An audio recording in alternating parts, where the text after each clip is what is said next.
Irmãos e irmãs, vamos a mais um momento da nossa liturgia da palavra nos meus endereços telemáticos. Temos o endereço geral, Paulo Roberto Maciel, ou então você pode entrar no Instagram, Paulo Roberto Maciel 6 barra. Eu transmito sempre aqui, de forma antecipada, a liturgia da Igreja Católica Apostólica Romana no mundo inteiro. Neste vídeo temos a liturgia de 6 de julho de 2023. É a quinta-feira da 13ª semana do tempo comum. Nessa data pode-se oficiar a missa, a escolha. Pode ser a missa comum ou uma missa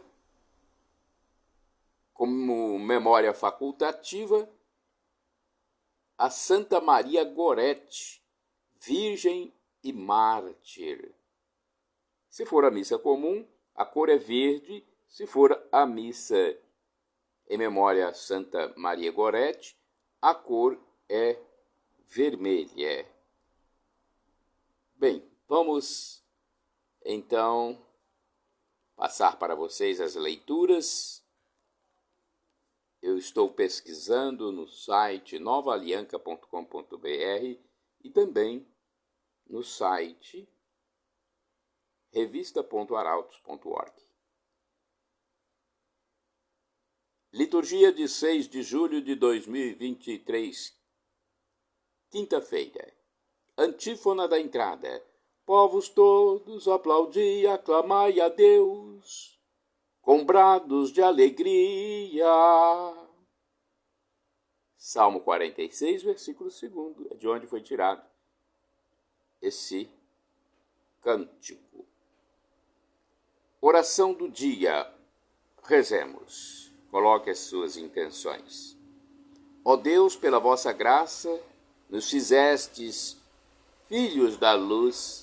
Concedei que não sejamos envolvidos pelas trevas do erro, mas brilhe em nossas vidas a luz da vossa verdade, por nosso Senhor Jesus Cristo, vosso Filho, na unidade do Espírito Santo.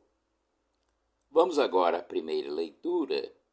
É a leitura do livro de Gênesis, capítulo 22, versículos do 1 ao 19.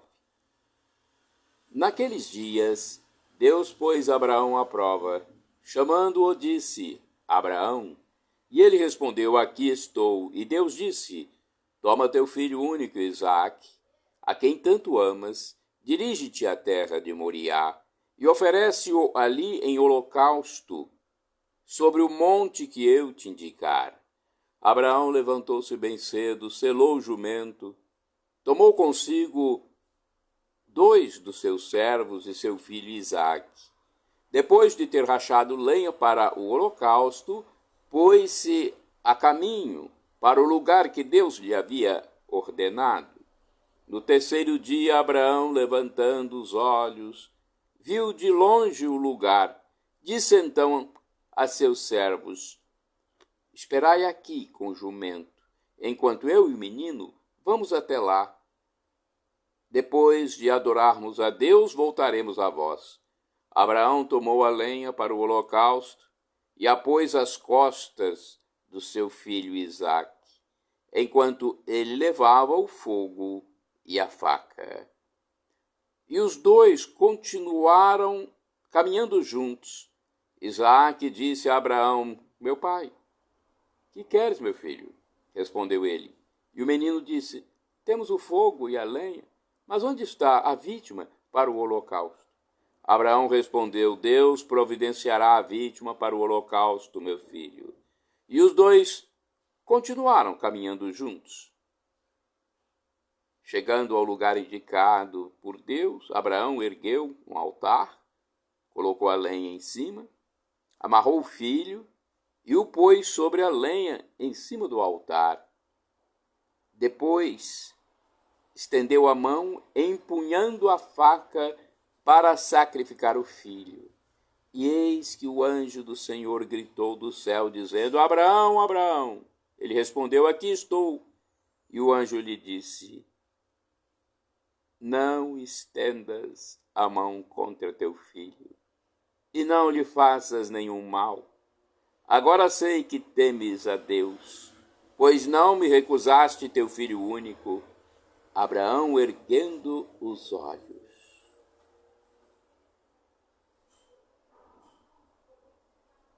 viu um carneiro preso num espinheiro pelos chifres. Foi buscá-lo e ofereceu em holocausto no lugar de seu filho. Abraão passou a chamar aquele lugar: o Senhor providenciará. Donde até hoje se diz: o monte onde o Senhor providenciará.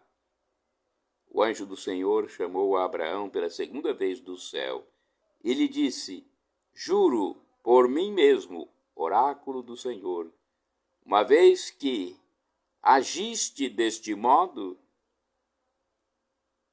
e não me recusaste teu filho único, eu te abençoarei e tornarei tão numerosa tua descendência como as estrelas do céu e como as areias da praia do mar.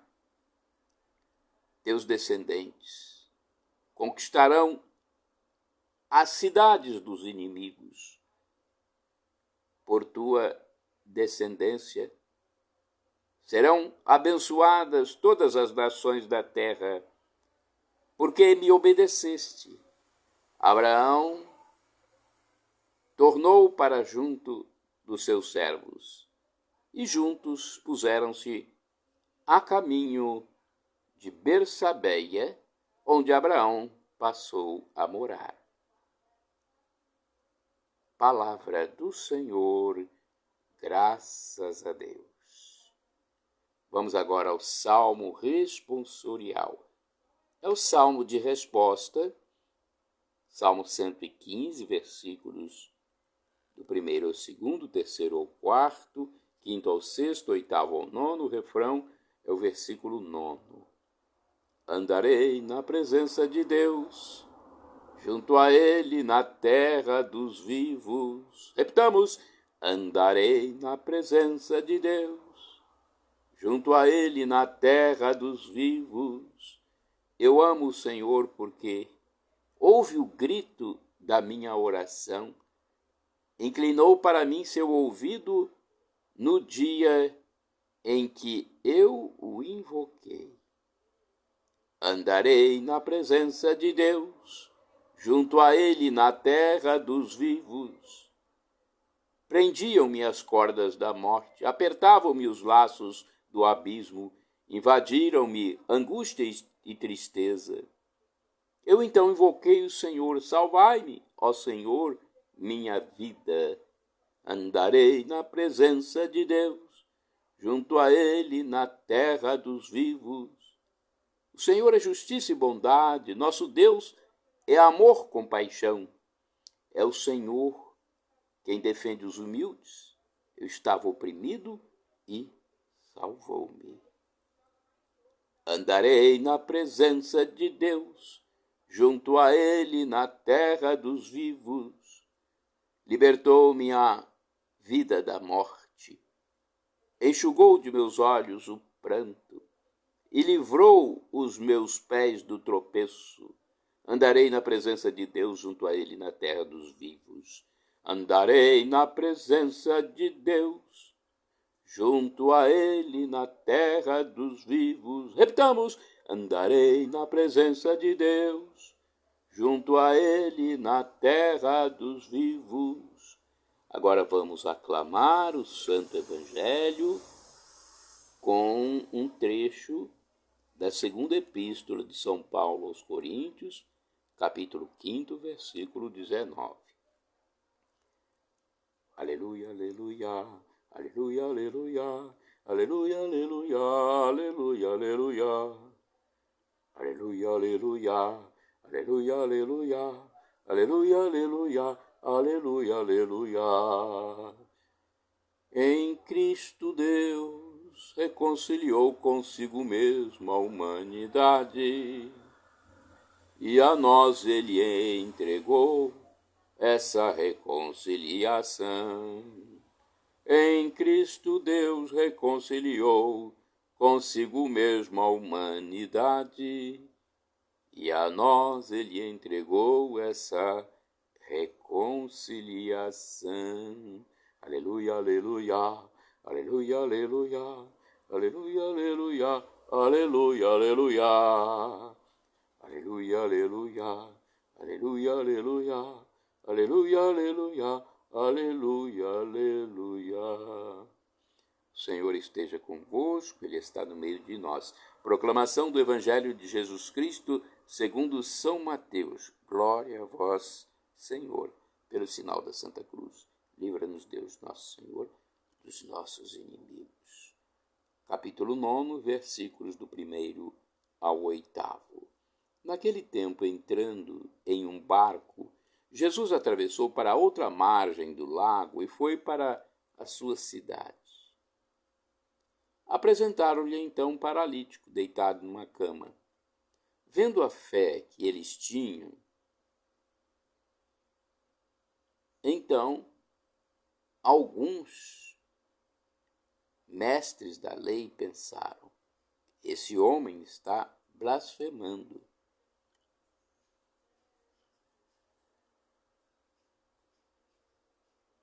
Perdão, eu acho que houve algum equívoco aqui no Evangelho. Deixa eu conferir aqui direitinho o Evangelho para que a gente não tenha nenhum problema, né? Deixa eu ver aqui.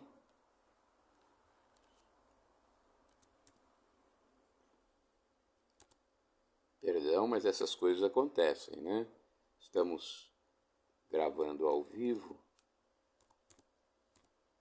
e houve um probleminha aqui no Evangelho, né? Vamos ver se eu consigo acertar. Deixa eu ver. Perdão a todos vocês.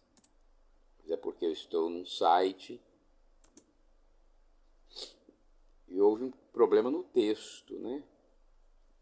Vamos ver. Faltou alguma coisa no texto que eu captei aqui. Agora vamos lá.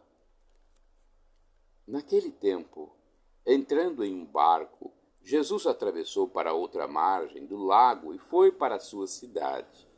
Apresentaram-lhe então um paralítico deitado numa cama. Vendo a fé que eles tinham, Jesus disse ao paralítico: coragem, filho, os teus pecados estão perdoados. Então alguns mestres da lei pensaram: este homem está blasfemando. Mas Jesus, conhecendo os pensamentos deles, disse: por que tendes esses maus pensamentos em vossos corações? O que é mais fácil dizer: os teus pecados estão perdoados? Ou levanta-te e anda? Pois bem, para que saibais que o Filho do Homem tem na terra poder para perdoar os pecados, disse então ao paralítico: levanta-te, pega a tua cama e vai para a tua casa. O paralítico então se levantou e foi para a sua casa. Vendo isso, a multidão ficou com medo e glorificou a Deus por ter dado tal poder aos homens. Palavra da salvação. Glória a vós, Senhor. Perdão aí, então, mais uma vez, porque houve uma interrupção aqui, mas é porque num determinado site a digitação não foi completa. Agora vamos à liturgia comentada de Antônio Carlos Santini, liderança da comunidade católica Nova Aliança. Levanta-te e anda é o título da reflexão baseada em Mateus capítulo 9, versículos do 1º ao 8º. Vejamos o que diz Santini. Na narrativa da criação, Gênesis capítulo 2, versículo 7, o primeiro homem já fora modelado pelo Criador, mas permanecia inerte, um simples boneco de barro. Só após receber em seu interior as narinas, o hálito de vida, ergueu-se de pé e caminhou. No Evangelho de hoje temos também um homem reduzido, diminuído em sua humanidade. Trata-se de um paralítico, um homem imóvel, que depende de ser transportado por outras pessoas. O mesmo sopro vital está presente em Jesus, que lhe diz: levanta-te e anda. Aquele que criou o homem é o mesmo que vem curá-lo, recriá-lo. Sim, curar é recriar. Devolver ao homem a imagem e semelhança perdidos pelo caminho da vida, arrancá-lo de seu imobilismo, de sua inação, devolvê-lo à sua missão. Para espanto daquela assembleia judaica reunida na sinagoga em um dia de sábado, o rabi da Galileia começa por dizer: tem confiança, filho, os teus pecados estão perdoados. E assim ficamos conhecendo a origem da paralisia, o pecado. Qualquer que tenha sido esse pecado, travou a caminhada daquele israelita. Um estrangeiro não entraria na sinagoga, então era um israelita. Ora, o povo de Deus ficou conhecido exatamente por sua fama de caminheiro, circulando pelo deserto por 40 anos em busca da terra prometida. Nada mais humilhante para um filho de Israel do que não poder andar. Não estou convencido de que Jesus fazia tais curas apenas para dar sinais. Acredito que Jesus tinha e tem entranhas de misericórdia. Cura porque sofre com o sofrido. Cura porque sofre com o sofrido. Chora com as carpideiras. Morre com os moribundos. Por isso mesmo, porá o paralítico de pé. E nós, qual o pecado que nos paralisa? A preguiça pode nos afastar da estrada do bem. A avareza põe cadeados em nossa bolsa. A gula não deixa pão para repartir. O medo nos impede de mergulhar nas mãos de Deus. O orgulho proíbe que nos arrisquemos a passar vergonha por causa do Evangelho. É bem verdade que muita gente não quer andar de novo. Podemos nos acostumar à paralisia espiritual. Pode ser mais cômodo, além de nos permitir o papel de vítimas. Quanta gente se vitima hoje, hein? Pode ser mais seguro do que enfrentar a estrada. Pode ser. Mas não foi assim que o Criador pensou em nós. Não é assim que trabalharemos para construir um reino para Deus. Você quer andar de novo? Orai sem cessar, irmãos e irmãs. O Senhor deu segurança a meus passos. Salmo 40, versículo 3º. Agora vamos aos santos do dia, o santo principal e os santos secundários, que estão no martirológio romano, e eu também visitei o site revista.arautos.org. Dia 6 de julho, Beata Susana Águeda Deloye é santa desse dia. Virgem e mártir, faleceu em 1794. Beneditina da abadia de Caderousse, foi presa e guilhotinada em Orange, na França, juntamente com outras 32 religiosas. Beata Nazaria, ou Nazária, de Santa Teresa Marquimesa. Foi virgem e faleceu em 1943. Freira de origem espanhola, falecida em Buenos Aires. Fundou, na Bolívia, o Instituto das Missionárias Cruzadas da Igreja. Temos mais uma beata aqui. Beata Maria Teresa Ledóchowska, virgem, faleceu em 1922, nobre austríaca, fundadora do Instituto das Missionárias do Sodalício de São Pedro Claver, em Roma, dedicado a auxiliar as missões na África. Beato Agostinho José Desgardins, mártir, faleceu em 1974, monge cisterciense que durante a Revolução Francesa foi encarcerado em um navio-prisão, onde morreu contagiado por seus companheiros enfermos, dos quais cuidava. Olha, a história dos santos, dos mártires, daqueles que se entregaram por Jesus. Também do dia 6 de julho temos o beato Tomás Alfiode, presbítero e mártir, faleceu em 1585. Anglicano convertido ao catolicismo, recebeu na França a ordenação sacerdotal. Retornando à Inglaterra, foi preso e, sob torturas, renegou a fé. Depois, arrependido, retornou à Igreja Católica e sofreu o martírio. São Pedro Wang Zuolong é santo do dia 6 de julho. Mártir, faleceu em 1900. Morreu enforcado na província de Hebei, na China, durante a perseguição dos Boxers por negar-se a cultuar os ídolos pagãos. São Paládio foi bispo, faleceu em 432, enviado pelo Papa Celestino I às Ilhas Britânicas para pregar aos gentios e combater a heresia pelagiana. São Paládio é santo do dia 6 de julho. Agora temos a memória de Santa Maria Gorete, dia 6 de julho. Maria Gorete, virgem e mártir, faleceu em 1902 em Netuno, na Itália. Morreu apunhalada em defesa de sua virgindade antes de completar 12 anos. O século XX iniciou-se sob a égide do progresso nas comunicações.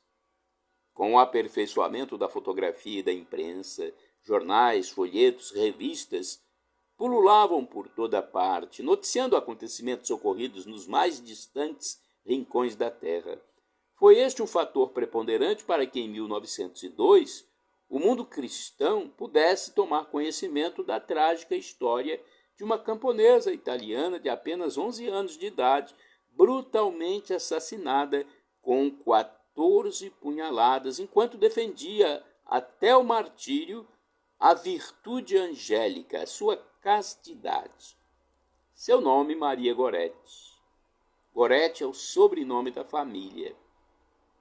Ela ficou também conhecida como Marieta.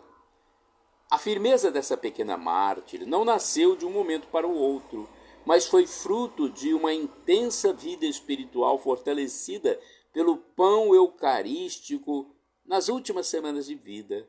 O fato talvez tenha contribuído de modo decisivo para, 8 anos depois, o Papa São Pio X facultar a primeira comunhão às crianças tão logo lhes desponte o uso da razão, pressentindo os maravilhosos efeitos que a presença de Cristo iria produzir nos corações infantis.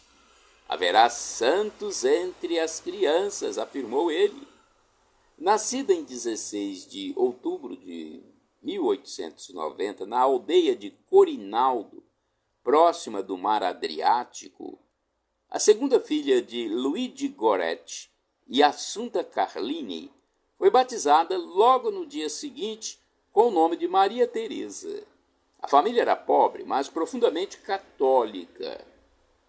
E, seguindo o costume vigente naquele tempo, os pais fizeram com que Marieta, como passou a ser carinhosamente chamada, recebera o sacramento da crisma com apenas 6 anos de idade.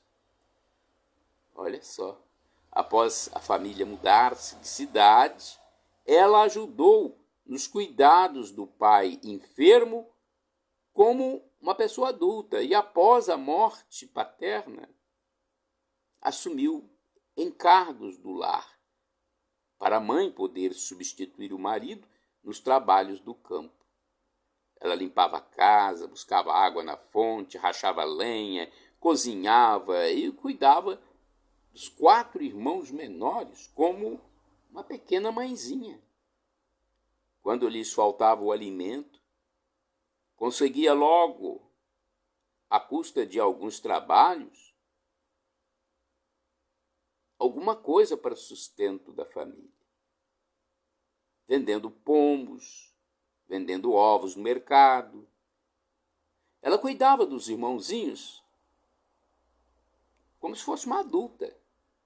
Repreendia-os pelas travessuras, as traquinagens, ensinava-lhes boas maneiras, ensinava-lhes as orações e os rudimentos, as noções básicas do catecismo da Igreja Católica. Rezava o Santo Rosário todas as noites em companhia da mãe e dos irmãos. E depois de todos se recolherem, recitava mais um terço, em sufrágio da alma do seu falecido pai. Em Ferriere, Luigi, o pai, trabalhou numa propriedade do conde Lorenzo Mazzoleni, em sociedade com Giovanni Serenelli e seu filho Alessandro. Olha a história. Viúvo, muito dado ao vinho e sem discrição nas palavras, Giovanni não se preocupava com a educação do filho, Alessandro.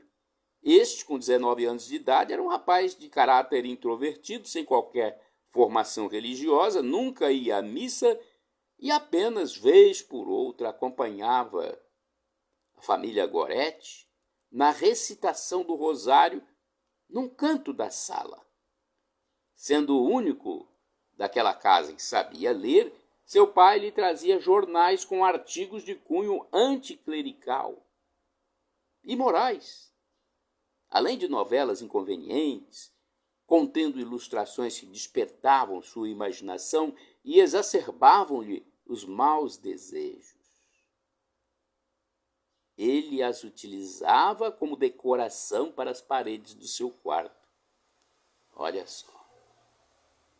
Entretanto, devido à malfadada sociedade de trabalho estabelecida entre Luigi e Giovanni, as duas famílias residiam no mesmo imóvel. E Alessandro, mesmo reconhecendo a candura, a pureza de Maria Goretti, que o tratava como um irmão mais velho, passou a fitá-la com os olhares mal intencionados, alimentando uma paixão que depois culminaria na conhecida tragédia. Olha, ele olhando para a menina de 11 anos, com desejos carnais. Alessandro já havia assediado por 2 vezes e fora energicamente repelido. Ameaçou então matá-la. E não só ela, mas também a Assunta, sua mãe, caso falasse a alguém sobre isso. Marieta nada dissera à mãe, para não afligi-la, ainda mais, com tantas coisas e problemas na família. Mas pedia-lhe para não deixá-la sozinha em casa. Alessandro arranjara um jeito de escapar do trabalho e arrastou Marieta à força. Ela o repelia dizendo, não, não, Deus não quer isso. Se o fazes, irá para o inferno. Se o fazes, irás para o inferno. Repelido, então, o rapaz desferiu-lhe 14 punhaladas, jogou fora a arma e foi trancar-se no seu quarto. A menina ainda conseguiu caminhar até o terraço e pedir socorro. A notícia logo se espalhou e o criminoso foi preso. Marieta foi conduzida ao hospital, onde a submeteram a uma dolorosa laparotomia, uma cirurgia abdominal. Com a situação se agravando, recebeu a hóstia sagrada. Instintivamente osculava, beijava o crucifixo e a medalha de Nossa Senhora,